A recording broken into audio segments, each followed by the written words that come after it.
Good morning, everyone. Good Monday morning to you. I'm Prophet Norma, and I'm here with you today for prayer before the bell plus.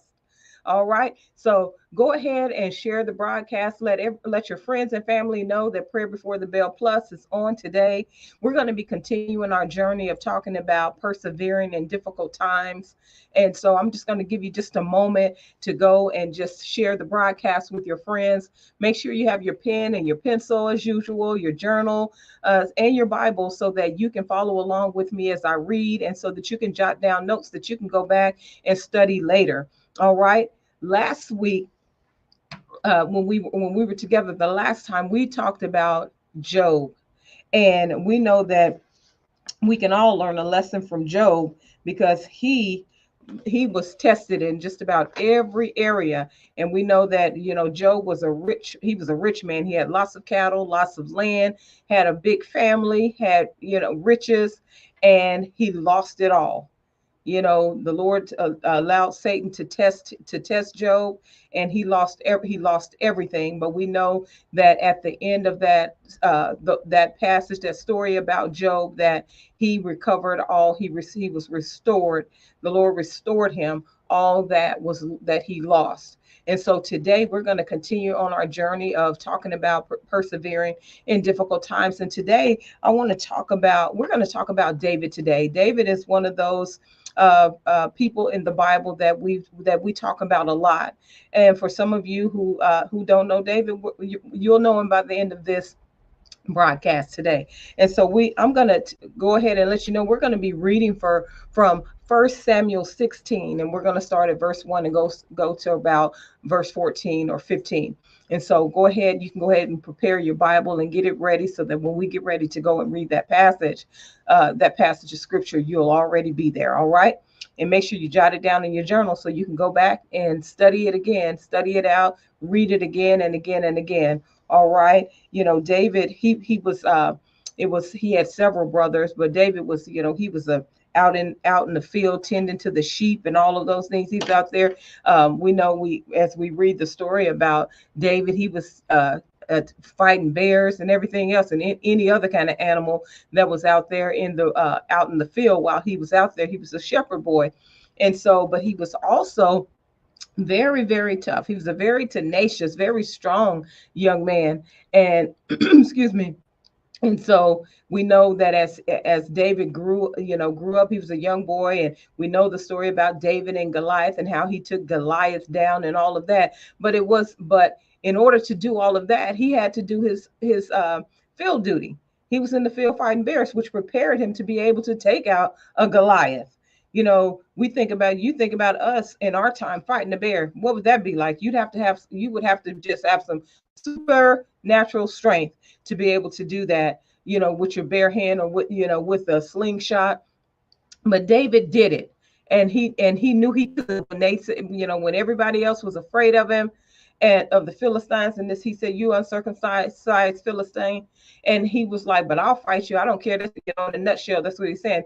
I don't care who you are. I'll fight you. And so he had been out in the field doing all those things, fighting large animals, and so it was preparation for him to be able to take Goliath out. So we're going to go ahead and jump right into the reading this morning. I want you to go ahead, if you haven't made it there already, or if you just joined us on the broadcast.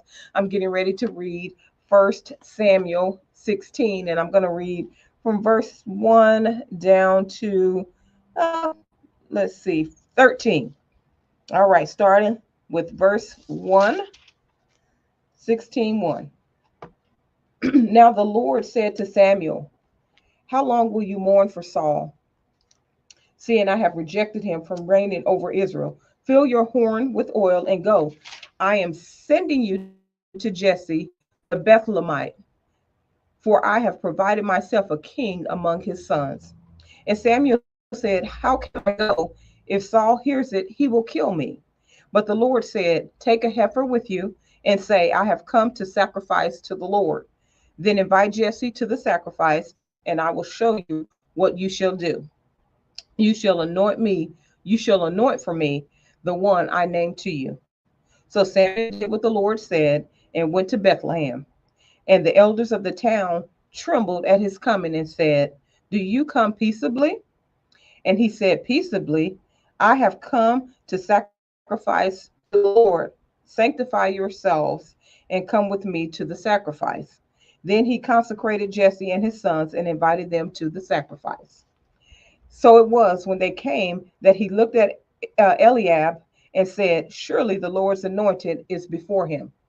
But the Lord said to Samuel, Do not look at his appearance or at his physical stature, because I have refused him. For the Lord does not see as man sees. For man looks at the outer appearance, but the Lord looks at the heart. So Jesse called Abinadab and made him pass before Samuel. And he said, neither has the Lord chosen this one. Then Jesse made Shammah pass by, and he said, Neither has the Lord chosen this one. Thus Jesse made 7 of his sons pass before Samuel. And Samuel said to Jesse, The Lord has not chosen these. And Samuel said, and Samuel said to Jesse, Are all the young men here? Talking about, is that all of them? Do you have any more sons? Then he said, There remains yet the youngest, and there he is keeping the sheep. And Samuel said to Jesse, Send and bring him, for we will not sit down till he comes. So he sent and brought him in. Now he was ruddy, with blue eyes, and good looking. And the Lord said, Arise, anoint him, for this is the one. Then Samuel took the horn of the oil and anointed him in the midst of his brothers. And the Spirit of the Lord came upon David from that day forward. So Samuel arose and went to Ramah. All right. And here we see it. He said that he brought all of his sons. We saw it. He brought all of his sons. He didn't want David to come, but he said, Hey, wait a minute, do you have any more sons? And he says, Yes, I have one son who's out in the field tending to the sheep. He said, Bring him in. We're not going to leave. We're not going to sit down until we see him. And so when they brought David in and brought him before him, he said, This is the one. Samuel took the horn of oil and anointed him, because he said, This is the one. He is the one that the Lord appointed. And so Samuel was chosen. And sometimes, and even in that, and David was chosen. And it's in times like that, we know that even though he was overlooked, the Lord had already had a plan for him. And David was just out there tending to the field, doing what he always did, you know. And many of us would say, Oh, I was just being overlooked. But David was just doing his daily doing his work as he'd always done, out in the field, tending to the sheep, which he enjoyed. Uh, but we know, as we've just read, that David was anointed by King Samuel, but had to wait many years before he actually became king. During this time, he faced threats from King Saul and lived as a fugitive. David's patience and faith in God timing were pivotal in his eventual rise to the throne. And we know that David, of course, eventually became king. And David's story is such a powerful story of not only perseverance, not only of tenacity, being a great warrior, all of those things. But David having to wait all of those years before he became king shows great perseverance and patience. And so I'm gonna go over here that of study, and I want you to make sure that you jot it down and go back and read it as well, about David and his life, and him from being the David the shepherd boy, and reading all the way up to when David becomes king, and that covers several chapters in scripture. So make sure you go back and read the whole thing in its entirety. I wanted to just talk about David's perseverance, and also just talk to you about persevering in difficult times. I know a lot of times, parents, and I'll say this to the parents as well. Sometimes your kids will go to school, and they will decide, Hey, I want to play football, or I want to play basketball. And then they become a part of these sports, and then decide, you know what, I really don't want to do this. This is just too hard. Sometimes you need to allow them to keep going. Sometimes we can we want to, stop them from having to go through in, I won't even say a difficult time, just things that they feel like are too hard for them. Oh, I tried it, I really don't want to do it, but making them do it anyway, because if you don't teach them how to persevere now, guess what? When they get to be teenagers, they're not going to want to fight for anything. When they get to be adults, they're not going to want to fight for anything. But you have to you have to teach them that every time something is hard doesn't mean you need to quit. It's an opportunity for you to begin to increase your stamina. It's an opportunity to learn how to persevere even when it's something that you don't like, but you chose it. But and not allowing them to just quit every time they decide that they don't like anything, because excuse me, because at the end of the day, when you continue to do that, oh well, he wanted to do this and now he doesn't want to do it anymore, you don't have to do it. What you're teaching them is to quit. You're teaching them how to be quitters, and you don't want that, because that doesn't just stay in as they're small. This just gets bigger and bigger and bigger, and then when they become adults, they become adults who quit everything. Whether it be jobs, whether it be relationships, whether it be friendships, quit no marriages, whatever the case may be. They've already built a track record of quitting. And so it just doesn't say, okay, now you're a teenager. Now all of a sudden you're not going to be a quitter anymore. You're not going to have a desire to quit everything that you start. No, it just keeps going until you become, till you become an adult. And we all know that adulthood is the longest stint of your life, because once you turn 18, the rest of it is adult. You're an adult. And so those are not things that you want to teach them in terms of quitting. Let them, don't always be there to rescue them from things that are difficult. Let them work through it. Teach them how to work through it. Teach them how to work through difficult times. I've worked with many a teenager, and the first thing when things get hard, they want to quit. Well, this is Miss Norman. This is too hard. I don't want to do this. Well, what is it about it that makes it hard? Well, I don't understand it. Well, let's sit down and talk about it. Let me help you understand it, because if you get a better understanding, then you can do better. And so you sit down, talk to them, show them, okay, show me what you're doing. That's what I did. Show me what you're doing, how you're doing this. Okay, well, let me show you how it's done. Let me show you how it's done. And I'll go through, whether it's math problems, go through, show them how to do it, and just show them different ways to arrive at the same answer. And so after showing them, after a while, because sometimes it's just a matter of showing them how to do something. you know they just may not have a full understanding, and just may need more information on how to get something done. And also, when I just talked about sports, you know you don't you start on a softball team, you start on a soccer team, so on and so forth, and it's like, oh my gosh, we have to exercise and we have to do all this running. Well, that is part of being on a soccer team. You're going to run. And so what I want to might add to parents, is when your children say, hey, I want to try out for this sport, or I want to do this or that sport, I sit down, talk to them, and talk to them about what that looks like. Have them go research it. You don't have to do it. If you have small children, then you can talk to them about it. But if you have like a teenager, or it's someone who's able to do research and understand, have them go look at it and research it and see what it takes to participate in that particular sport, so that they know that there's no surprises. Because a lot of times children are excited about when they see sports and they see teams win. It's all about the win for them. And then when they get on this, like, oh wow, I didn't know it took all of this, because you're looking at other people play, and you're looking at them make it look easy, and all of a sudden, oh, I want to do that. And then when you get behind it, you realize that it requires a lot of work. Not only does it require to be in sports require a lot of work, it requires a lot of your time.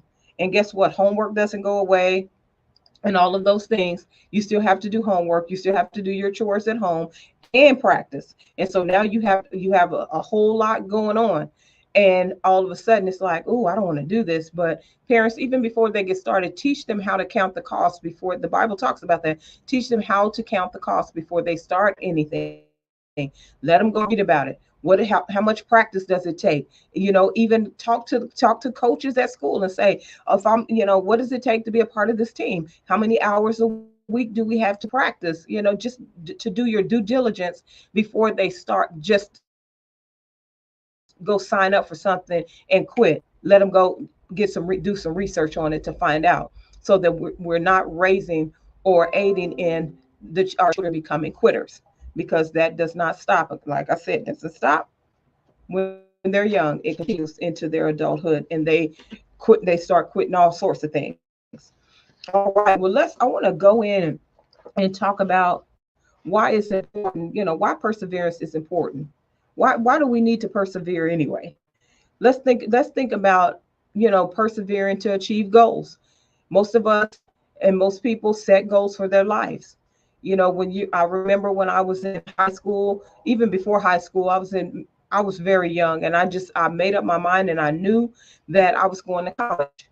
And so guess what? I had to do the work, I had to push, I had to persevere through all of those years. Now I thought about this as a kid. I'm going to college. I want to go to college. That's something I want to do. And so I pushed from an early age to see to it that I was able to do that. And so when I was in high school, I filled out all of the paperwork, did everything I needed to do, kept up good grades in order to get scholarships so that I could go to college. And because of I persevered, and because of the hard work that I put in all of those years, I was able to get a full ride academic scholarship that paid for my entire college, 4 years of college. I didn't have to pay a penny out of my pocket because my scholarship paid for my schooling and other grants and all of that, but no money out of my pocket for schooling. 100% paid in full. When I finished college, I had no debt. And so, but I persevered. I did the work. I put in the studying and all of that, all of those years, to see to it that I had a grade point average that would yield me a scholarship. And so, when thinking about why persevering is important, it's important so that we can achieve our goals, whatever your goal is. That just happened to be one of my goals. And so when we think about excuse me, achieving our goals, we think about overcoming obstacles. Perseverance helps individuals overcome challenges and obstacles that arise while pursuing their goals. It ensures that setbacks do not derail your progress. All right, so you got to keep pushing. Perseverance is important for personal growth and development. Example, let's think about building resilience. Perseverance fosters resilience by teaching us to bounce back from failures and keep moving. Again, as I said before, don't stop. Just don't get into something and quit. Just keep going, keep pushing through, keep pushing through, keep pushing through. It sometimes it's going to be hard, and sometimes it's going to be more than you want to give to something, but you keep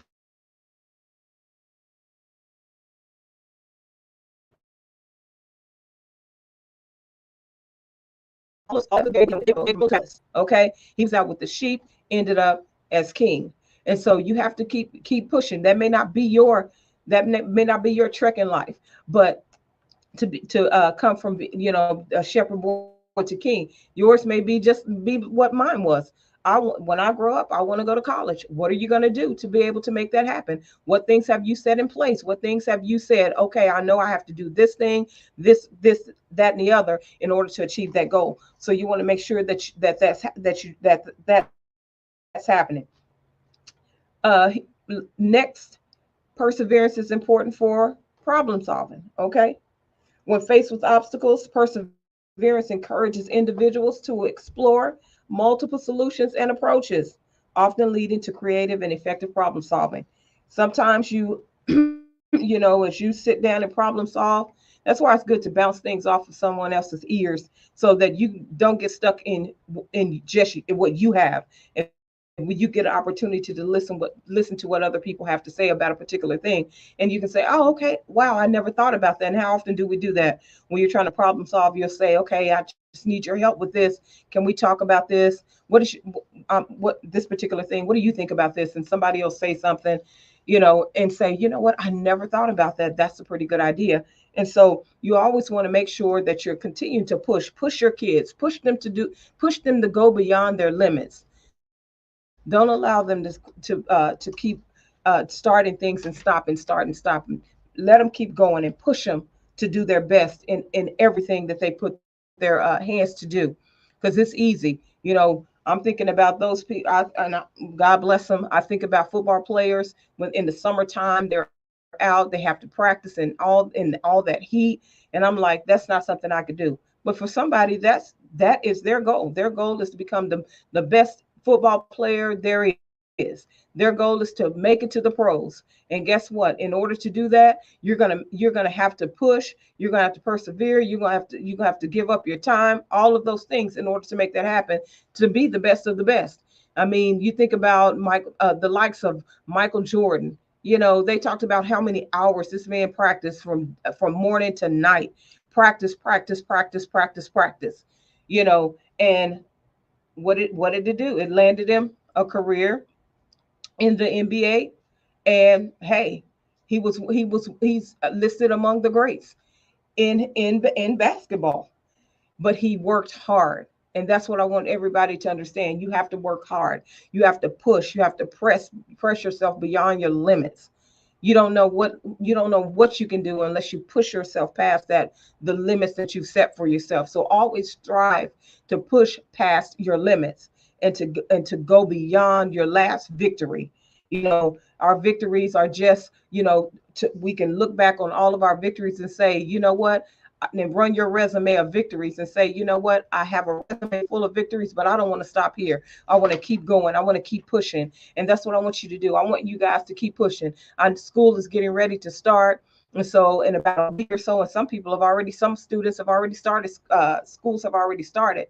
But when you go back to school this year, be determined to push yourself beyond your limits. If you're one of those, and say, English is not my best subject, math is not my best subject, science is not my best subject. Guess what?